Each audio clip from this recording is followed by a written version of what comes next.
in. Grab. And you're watching SCSUTV. 14. That's how I started. Won't do it, don't do it.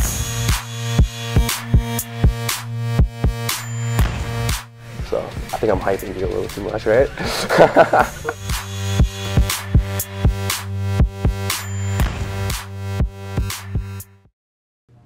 Hello, you're watching SCSUTV. I'm Clark Herring. I'm here with special guests. I'm sorry, who are you guys? Oh, I'm Gracie Lawrence. I'm Clyde Lawrence, and we are from the band Lawrence.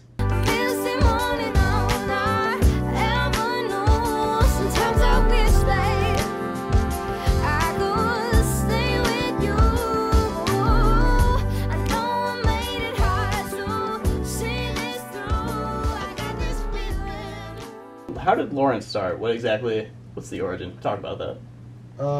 Well, we grew up together. We're siblings. And we've just been playing music together forever. I always played piano and I always wrote music, and Gracie was always a really natural performer and always a really great singer. And so we always collaborated, and over time I became more interested in singing and performing, and she became more interested in playing music and writing music.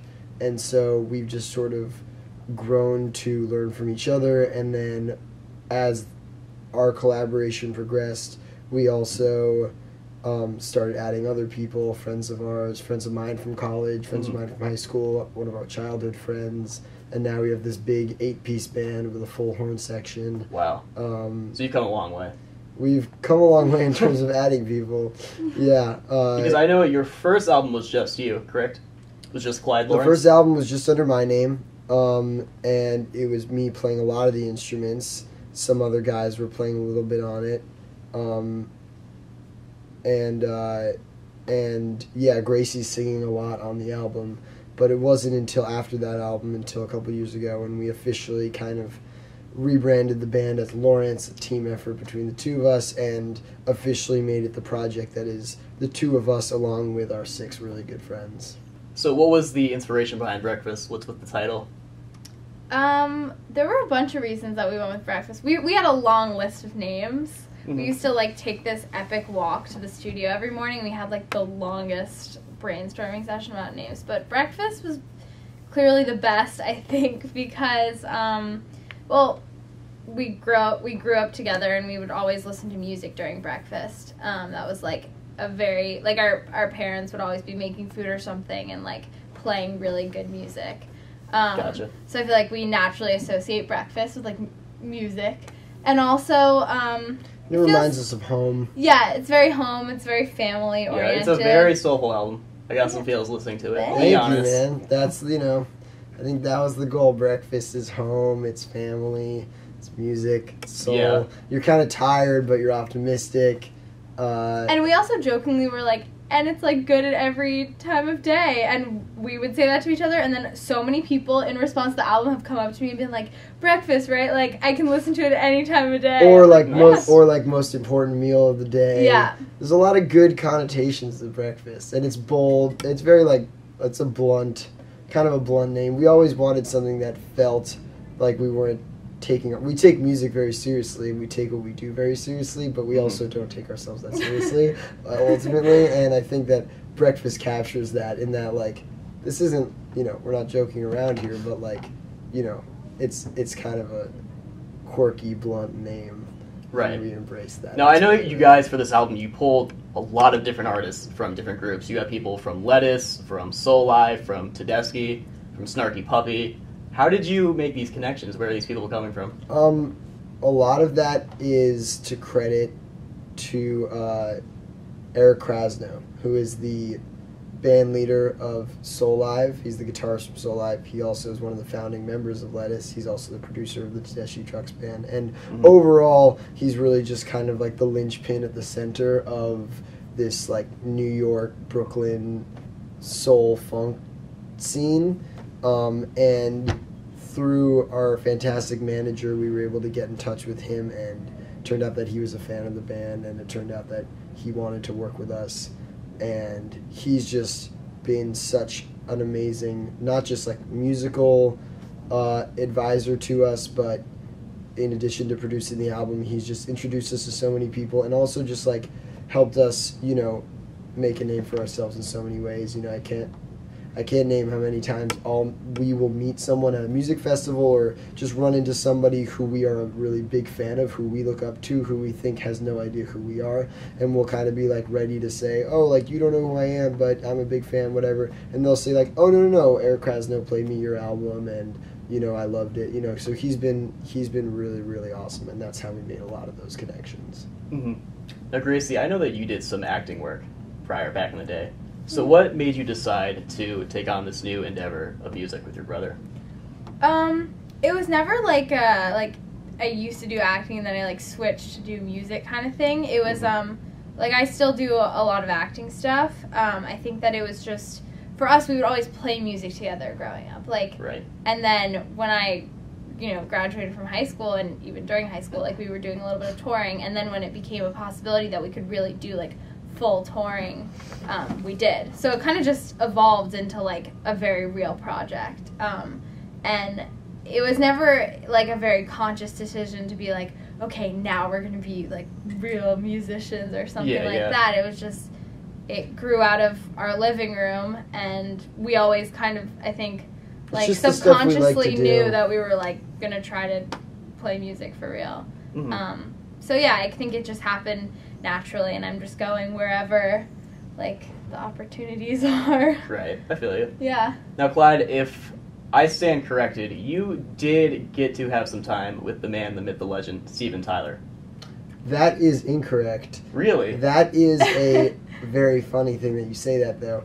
I spent a significant amount of time, I wrote a song that was performed by a very, very fantastic and you heard this first on SCSUTV. Fairly well-known jazz singer named Steve Tyrell.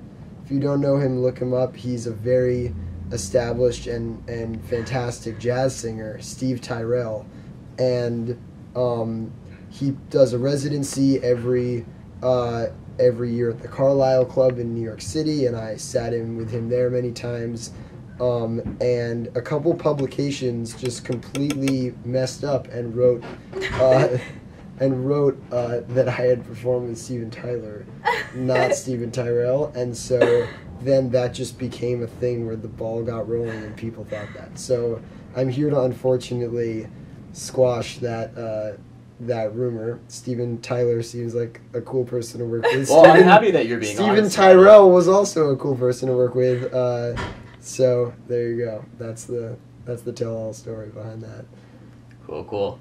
So I'm best friends with Steve Tyler. Like, yeah. I don't. No one asked me that. Gotcha. So, you know, after a long days of work and performance, what's your guilty pleasure you guys like to kick back to at the end of the day? Interesting. I would say a lot of TV is watched, a lot of sitcoms. We're a very sitcom friendly band. That's like a thing that we spend a lot of our free time doing after the shows, like in the band. What's your favorite sitcom? Favorite sitcom? Wow, that is a great question. I mean, it's hard to say anything other than Seinfeld or Curb Your Enthusiasm for me. I think that's like very near and dear to our heart. There's a lot of great ones that we've recently, me and our little brother, we have a little brother, he and I have been on a big Office kick recently. Let's see, we also eat a lot of gross food after I was shows. going to say, like, it's pretty on brand, but we do eat a lot of food after the shows.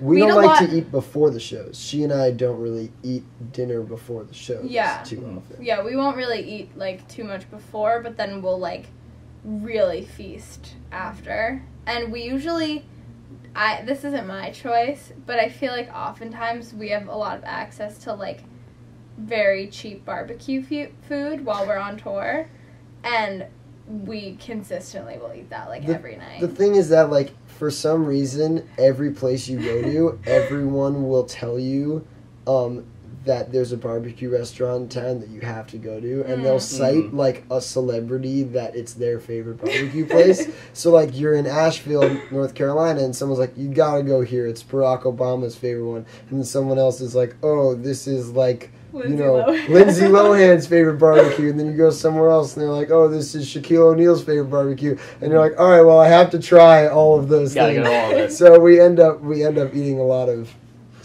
different celebrities' regional favorite barbecues. If you could imagine yourself as any fruit or vegetable, what would you be? I wrote a poem about this in 5th grade. Some of my best work. I think I said I was a plum. I think that kind of gets to my vibe. Why a plum? God, I don't. I think I said something about being like sweet and tart. You know, like kind of that it brings together two vibes. I don't know if I would still say that about myself. Right. I don't like tomatoes. I was about to say, like, I don't know what I would be, but we had a long conversation in the van on the way up here about how I have, like, a irrational fear of corn. I really don't like corn. So I would not be corn. That's what I don't think I've ever heard anybody say that. It's not about the flavor. I like the flavor of corn. Like if it was like pureed or like corn muffin, I like all of that. I don't like the texture of like the little capsules of corn. It really bothers me. And I was told in the van by our drummer, who would totally know this fact, that there's like an actual word for like the phobia of things that are like many little capsule things. Like beans. Like cobophobia? Yeah, like cob. It's like, yeah, whatever it is. Like I've heard it before. Peas, beans, corn, anything that's like very heterogeneous like that weirds me out a little bit. Good college word too. Yeah, there you go. For all you Southern Connecticut kids.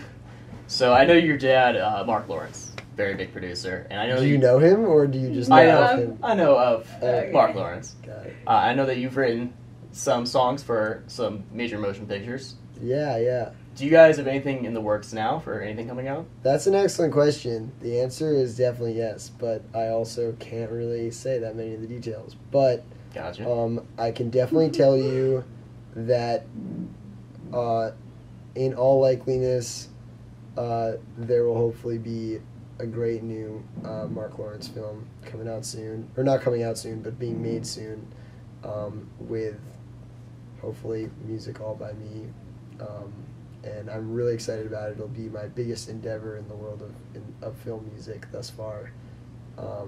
So yeah, I've been doing a lot of I've done a lot of film music work, both for his projects and for other projects. Actually, me and our saxophone player recently teamed up and did the score for a independent film called Landline with another guy named Chris Bordeaux. The three of us did it together, and the film just premiered at Sundance and got bought by Amazon. So that was kind of fun project to do in between helping my dad out with his films.